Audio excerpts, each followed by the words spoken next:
So remember this meme from way back when? Oh my god, goosebumps! Well, today that's how I'm feeling. But it's not a case of, oh my god, goosebumps. It's a case of, oh my god, fighting fantasy books. I finally found a couple in the wild.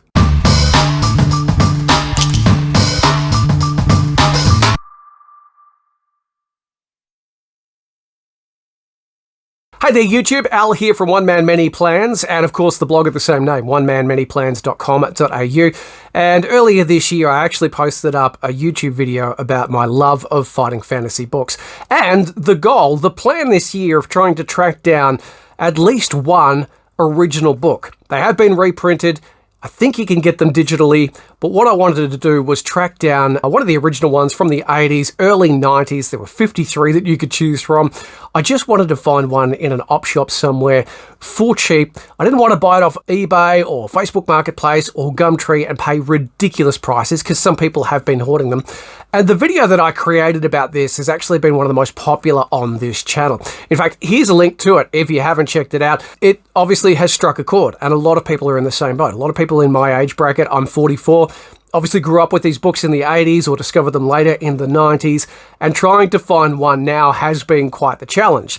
And in the video, I talked about going to secondhand bookstores and garage sales and op shops trying to see if I could locate a copy, just a dusty copy, just one, on a bookshelf somewhere that hasn't seen light of day for a very, very long time, and pay a couple of bucks for the privilege. Now, since that video, I have not only been scouring all the local op shops and stores to try and track one down, but also keeping an eye out for other game books of that era. I got into remembering about Dracula's Castle. You can find that on this channel. I've also discovered a few game books through archive.org. It's amazing how many people have scanned one and popped it up there for prosperity's sake. And I'm going to do an episode later on about some of the books that I've found, but I'm happy to report after endless trips, and we're talking, at least once a week to all of the op shops around town where I live, and a couple of op shops that I hadn't even been to before. I'd make a beeline straight for the bookshelf to see if I could spot that classic green spine. Well, I finally came across a couple, and it's always the way. It's never when you intend to find them. It's like relationships. When you're not looking for a relationship, you're going to find a relationship. We were in the town of Bright, Victoria, Australia, for an appointment, a medical appointment for my son. Before the appointment, had some time to kill, and I just happened to walk past a Bright op shop, popped in there, not thinking I'd find any, and suddenly I found not one, but two. So now I have two in the collection.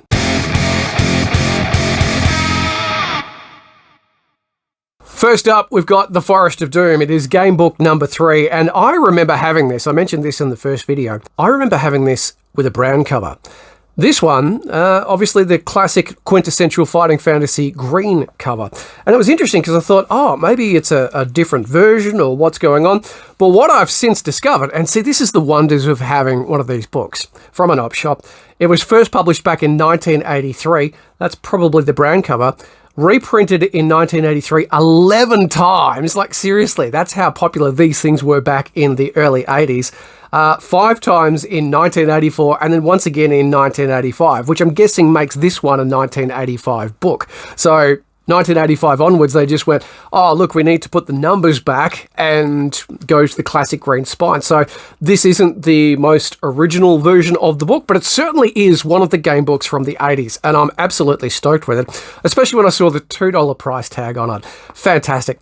I don't remember much of this particular book, even though I did own the brown spine for quite some time. So I'm really looking forward to giving this one a crack and rolling up some stats and giving it a go. It's as worn out as I'd expect it to be, but hey, it's $2, and I can't describe how thrilled I am to actually be holding one of these books, one of these original books. I could go out and I could buy a reprinted version. I could go to the library, and I have, and borrow an updated version. But to have one of these books from the 80s, 1985, Forest of Doom, fantastic. That was the first bit of happy joy that I experienced when I was scouring the bookshelves and spotted the cover. And then right next to it, City of Thieves, yes. This one has no number on it. So I'm guessing, oh, it's up the front.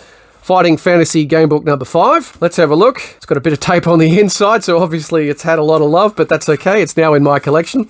And this one actually came out, copyright Ian Livingstone, 1983. And I think that's it. this one was from actually 1983, which is just fantastic. So, dedicated to Lucy, and I don't remember ever playing City of Thieves. So that's a double bonus, not only being able to find it, but getting to experience it for the first time all of these years later, and even better, $1. Yes, $1. How good's that? I've seen these go for so much more, but to pay $3 to get both of these and early ones, I would have loved if there was a Legend of Zagor in there or the Warlock of Firetop Mountain. That's the one I'm thinking of. But the fact that they were there for, $3, I bought my son Jackson a Simpsons comic for another 50 cents, so $3.50. I gave him two $2 coins and said, please keep the change. It's a donation to the op shop. Well done. I think it was supporting the local hospital, so good on them. And I am just thrilled that at least one of my plans this year has actually gone to plan.